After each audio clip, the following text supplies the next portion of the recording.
अमरावती तहसील कार्यालयात दिव्यांग, विधवा, वृद्ध आणि सामान्य नागरिकांना नाहक त्रास आणि अडचणी निर्माण होतात. याच्या विरोधात वारंवार निवेदन देऊनही त्याकडे सातत्यानं दुर्लक्ष करण्यात आल्यानं प्रहार संघटनेच्या नेतृत्वात ठिय्या आंदोलन करण्यात आलं.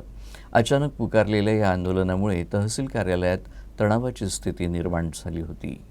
तहसील कार्यालयात शासकीय योजनांचा लाभ घेण्यासाठी येणाऱ्या दिव्यांग, विधवा, वृद्ध, सामान्य नागरिकांना नाहक त्रास देण्यात येतोय. अशा प्रकारच्या तक्रारी प्रहार संघटनेचे संपर्क प्रमुख चंदू खेडकर यांच्याकडे प्राप्त झाल्या होत्या. या तक्रारींची दखल घेण्यात यावी अशी मागणी प्रहार संघटनेच्या वतीनं करण्यात आली होती. मात्र वारंवार बोलूनही त्यामध्ये कोणत्याही प्रकारची दुरुस्ती करण्याची तयारी तहसील कार्यालयानं दाखवली नाही.